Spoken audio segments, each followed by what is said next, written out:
everybody, welcome to Terry's Cozy Corner Kitchen. Today we're just making plain old delicious white bread.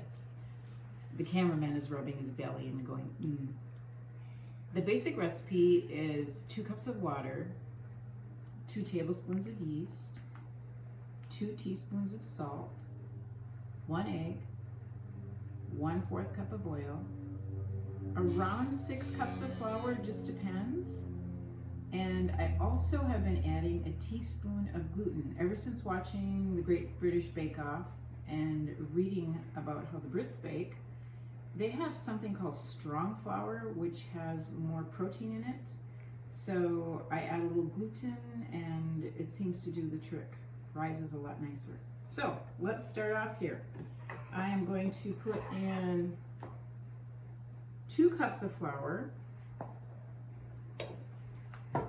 And I've already shaken my flour up so it's not compacted.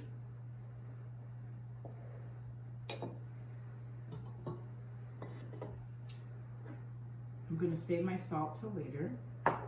This is the sugar and the yeast. Add those. And here's my water. You don't want your water over like 112 degrees. Anything under that is good. We'll put that in.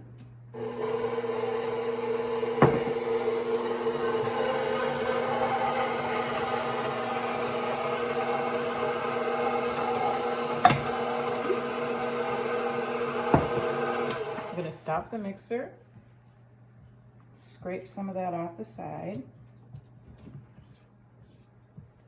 And then what I like to do is once I get almost a paste made out of this, I'm going to stop it and let it rise for just a little bit. It'll bubble up nicely, and then I'll add more flour, the egg, the oil, the gluten, and the salt. I have forgotten to add salt in the past. Yeah, the cameraman is shaking his head. Not good at all. Okay, cameraman, come over here and look at this beautiful, it's already starting to bubble. If you get the camera really close, I bet you can hear it.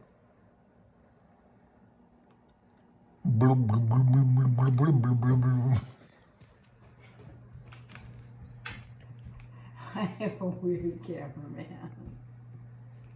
Honest goodness. Oh my word.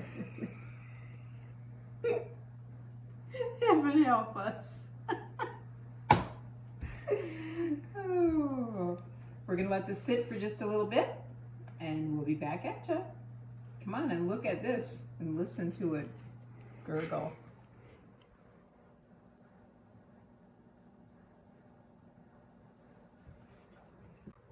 Okay, you can see the yeast is really doing its job. There's bubbles all over the top. It looks great. Time to add more flour. That was 2 cups.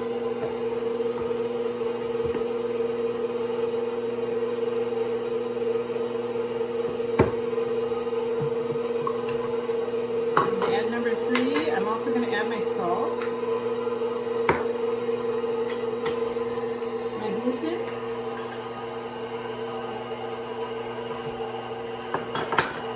And the egg and the oil. Really, you don't have to add egg or oil, but I just like the texture that it gives to the bread. It makes it a little richer, a little yummier.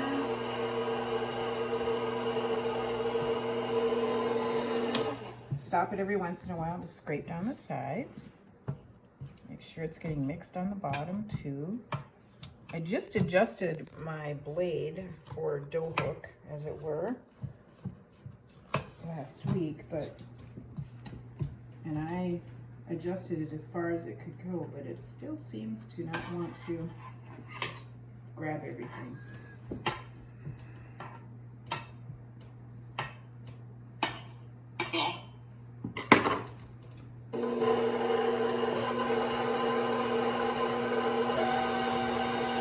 I read in the KitchenAid that it says when you make bread, don't go above 3, 4, 5,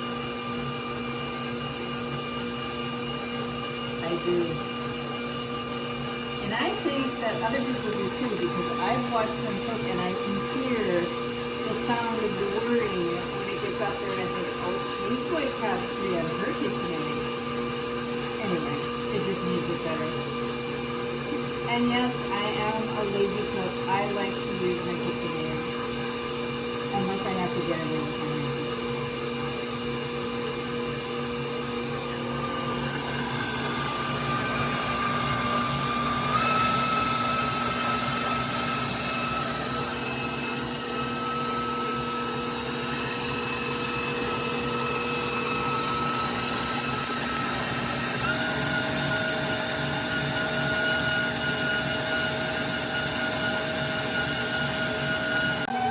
Got my 5 cups of flour in. I have 1 left.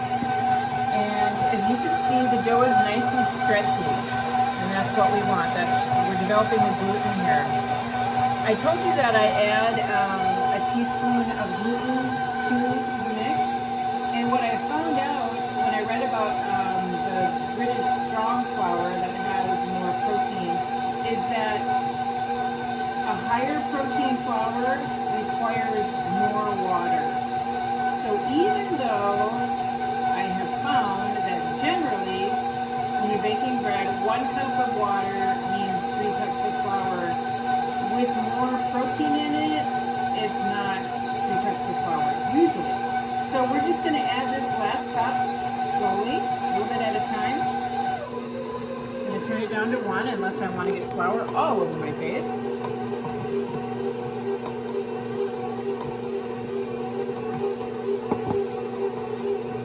Use my trusty dusty, isn't this cool? It's not an apron, but it is. It just hangs around your shoulders.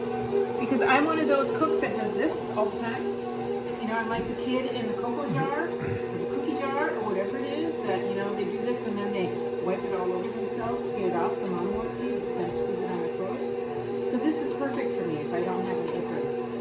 My aprons are always in the wash because I'm such a dirty cook. We'll turn the speed up a little bit, back to 3, 4.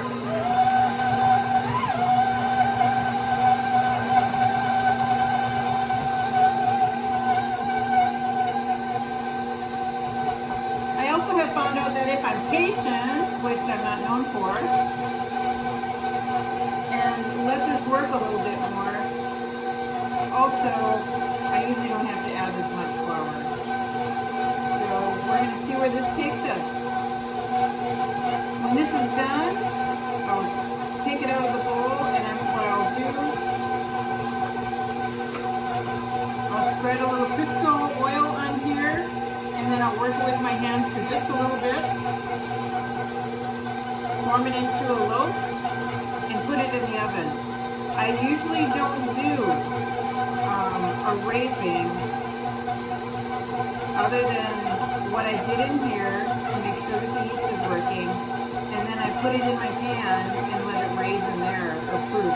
I know some people would be horrified, but if you're in a hurry, it works. Not that I'm in a hurry, but it's just what I'm used to doing.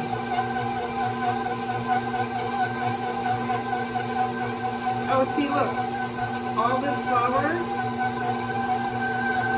I totally don't need it.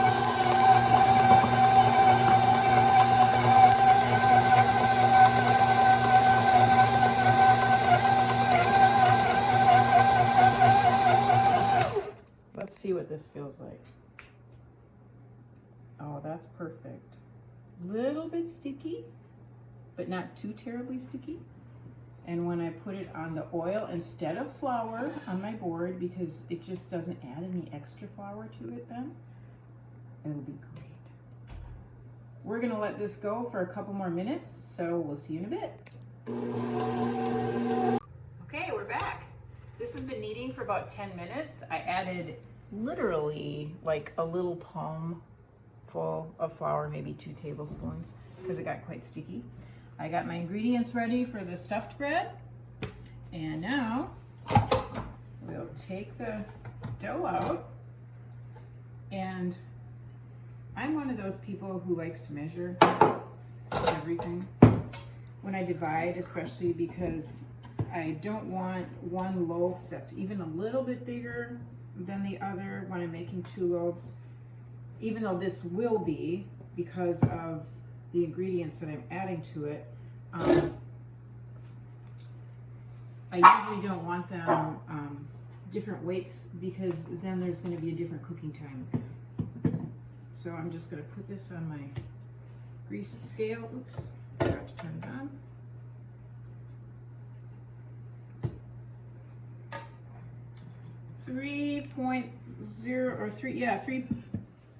Almost 3.1.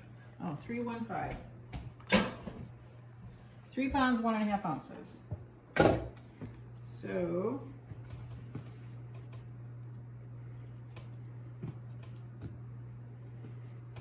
almost exact.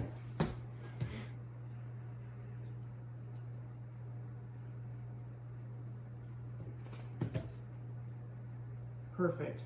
188, 187. Gonna put a little oil here.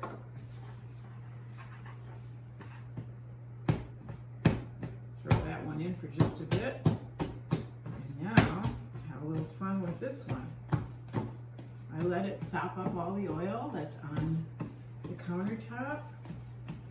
Work it, you know, with all the bread that I make, you would think that my arms would look like Michelle Obama's, but they don't.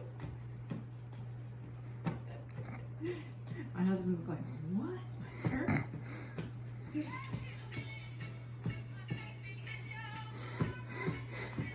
Little Fontella bass to go with our cooking. Do it to the beat too.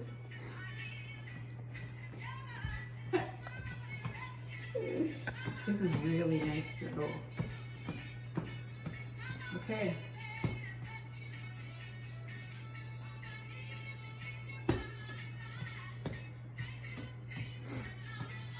I like to flatten it out a little bit. And then I take it and I just roll it up pretty tightly. I'm seeing a lot of bubbles in there.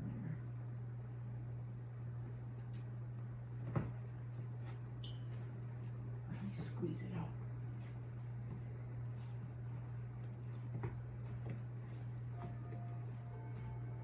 Oh, they're definitely popping and cracking.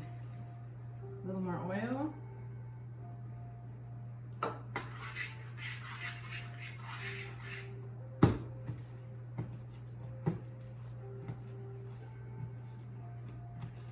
Dough is definitely something you can get your aggression out on.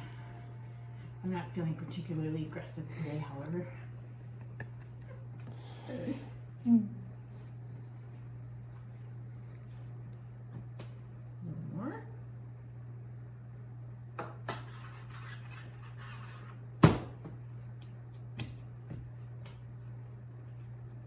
guess if I really wanted all the bubbles out, I could take my rolling pin.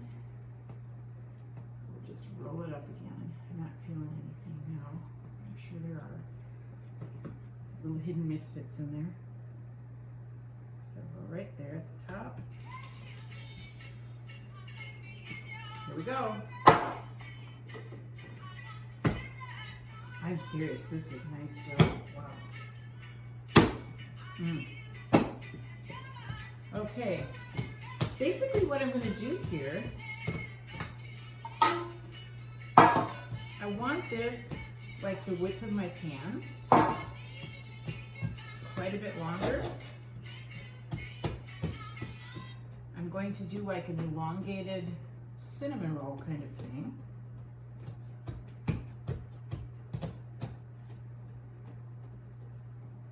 And then we're going to spread the pizza sauce on it.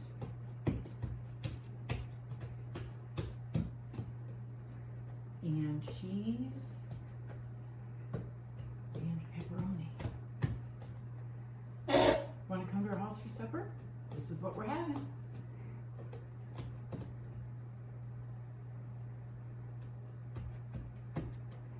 Now, if it were just me, I would be putting sriracha on this, but I'm thinking the cameraman Would not appreciate that. Yes. After 40 years of marriage, I do know what he likes. Okay. Here's my pizza sauce. This is a homemade recipe, not mine. I got it off of Pinterest, and it is a good recipe. If you'd like it, let me know, and I can put it in the comments for you.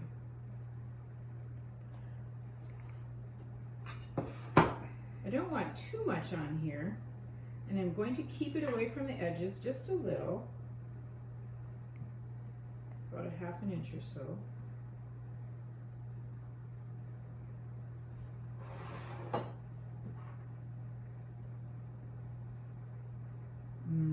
This smells so good.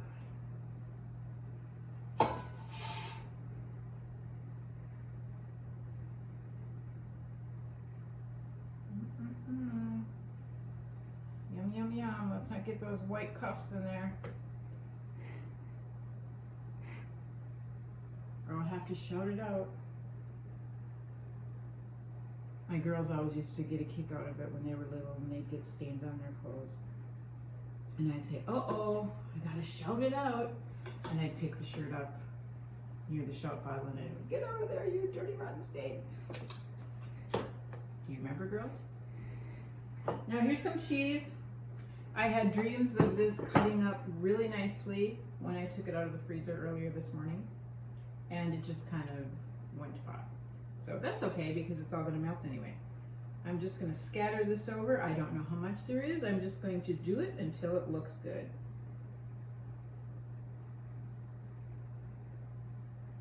But being born and raised in Wisconsin, I'm a cheese girl, and a lot of cheese looks good to me. I'm going to keep it in that border where the pizza sauce is.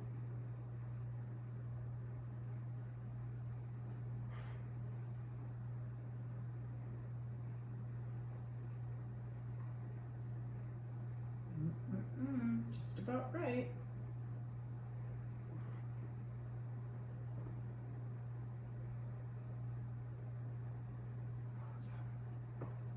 I think I'll go for the rest.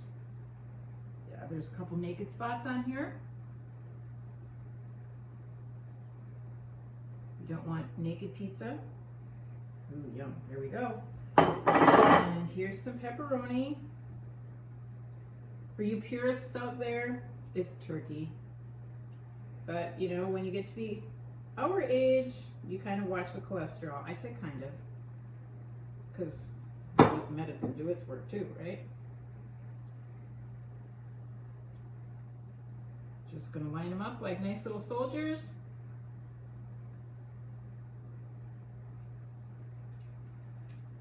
And this was just one of those little packs that you get in the grocery store, not refrigerated. There we go. So, quite a bit left over, which I'll freeze, and we'll have it with our next pizza loaf. Oh man, I can taste this already. Have I told you how nice this dough is? I might have mentioned it once or twice, but it is really nice dough. Oh man.